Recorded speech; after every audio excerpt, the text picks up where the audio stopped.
Shalom jemaat Kristen kekasih Tuhan dimanapun Anda berada. Kembali berjumpa dalam program Sapaan Harian Gereja Kristen Jawa Manahan, Surakarta. Saya pribadi merasa senang dan bahagia bisa berjumpa kembali dengan Bapak, Ibu, Saudara, dan anak-anak semua dalam kondisi sehat, semangat, penuh sukacita, dan damai sejahtera. Itu semua adalah berkat penyertaan Tuhan dalam kehidupan kita. Sebelum kita bersama-sama belajar dan merenungkan firman Tuhan, kita mohon penyertaan Tuhan dalam doa. Mari kita berdoa. Kami mengucap syukur ya Tuhan atas hari baru berkat pemberian-Mu saat ini ya Tuhan. Kiranya kami boleh mengawali hari baru ini dengan kami menerima sapaan cinta-Mu melalui sapaan firman-Mu yang akan menjadi penuntun di dalam kami menapaki kehidupan sepanjang hari ini ya Tuhan. Berfirmanlah ya Tuhan, kami siap mendengar. Amin. Jemaat yang dikasihi Tuhan, kita akan bersama-sama menghayati firman Tuhan yang kali ini diambil dari Yosua 22 ayatnya yang kelima. Beginilah firman Tuhan. Hanya lakukanlah dengan sangat setia perintah dan hukum yang diperintahkan kepadamu oleh Musa hamba Tuhan itu, yakni mengasihi Tuhan Allahmu, hidup menurut segala jalan yang ditunjukkannya, tetap mengikuti perintahnya, berpaut padanya, dan berbakti kepadanya dengan segenap hatimu dan dengan segenap jiwamu. Dan judul renungan kali ini adalah Hidup Bersama Tuhan.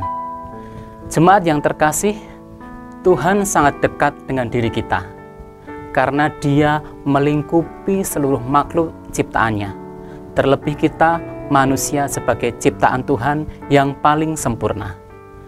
Tuhan Maha Awas, Maha Mengetahui, dan juga Maha dekat dengan hal apapun yang sudah kita lakukan ataupun hal bagaimana kita menyikapi kehidupan ini. Karena begitu dekatnya Tuhan dengan kita, dalam metafora religius sering dikatakan bahwa Dia lebih dekat dari urat nadi kita. Namun kebanyakan kita seringkali tidak menyadarinya atau memang sengaja melupakan itu. Akibatnya Tuhan sering diasingkan dan dilupakan dari seluruh kesadaran dan gerak kehidupan kita. Tuhan hanya kita kunjungi ketika kita beribadah di gereja pada hari Minggu, atau di saat kita bersekutu di luar hari Minggu, bisa juga di saat kita bersaat teduh, dan hal yang paling menyedihkan, kita mengunjungi Tuhan di saat kita menghadapi keadaan yang kurang menguntungkan, atau dalam kata lain, kita sedang dalam keadaan terpuruk. Bisa dipastikan, kita akan serta-merta ingat kepada Tuhan dan berlari kepadanya untuk meminta pertolongannya.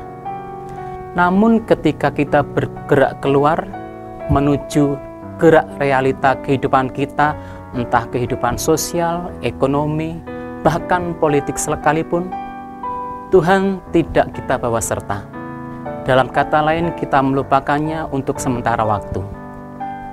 Lantas kehidupan kita seperti siang dan malam yang tidak mungkin akan bersatu dan benar-benar terbelah.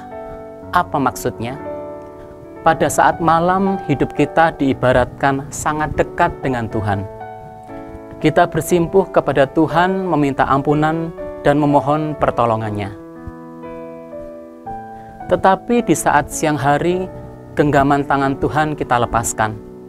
Kita menjalani kehidupan kita yang penuh dengan tawaran dan janji-janji manis kehidupan duniawi. Akibatnya, hal-hal yang tidak berkenan di hati Tuhan bisa saja terjadi, seperti contoh tindakan korupsi, menjilat demi kesuksesan, menipu demi meraih untuk besar, dan sebagainya, jikalau kita menuruti ego atau nafsu kita. Jemaat Kristen yang terkasih di dalam Tuhan Yesus Kristus, selama ini kita mengaku sebagai kekasih Tuhan dan mengklaim bahwa Tuhan adalah satu-satunya kekasih kita. Tetapi, apa yang sudah kita lakukan untuk Sang Kekasih itu? Kita mengaku mencintainya, tetapi lebih sering mendusainya, mengkhianatinya, menyakiti hatinya, dan masih banyak lagi hal-hal yang sudah kita lakukan yang tidak menyenangkan hati Tuhan. Hidup bersama Tuhan jika diterjemahkan dalam Yosua 22 ayatnya yang kelima tadi, ada 3 hal yang penting yang semestinya kita lakukan. Yang pertama, mengasihi Tuhan. Mengasihi Tuhan mengandung makna selalu rindu dekat dengan Tuhan, yang mana hal ini dapat kita lakukan lewat pujian dan penyembahan, juga lewat ketaatan kita kepada Tuhan yang kita miliki, yang akan membawa kita kepada kehidupan yang mengutamakan Tuhan. Yang kedua, hidup yang selalu menuruti hukum dan perintah Tuhan. Firman Tuhan dan hukum Tuhan yang telah ada turun-temurun sebagai pemandu kita di dalam kita menjalani proses kehidupan ini. Yang ketiga, berbakti kepada Tuhan. Berbakti kepada Tuhan bukan hanya diukur dari ibadah kita kepada Tuhan, tetapi meliputi seluruh tindakan dan perbuatan dalam keseharian hidup kita. Bapak, Ibu, Saudara, dan anak-anak, juga saya, jikalau kita sudah melakukan ketiga hal di atas, maka damai sejahtera akan kita dapatkan dalam kehidupan kita. Kalau kita ingin memperoleh cinta dan penyertaan Tuhan, maka cintai dan setialah kepada Tuhan. Jagalah Dia, maka kita juga akan dijaga oleh Tuhan, dan kita akan mendapati Dia berada di hadapan kita.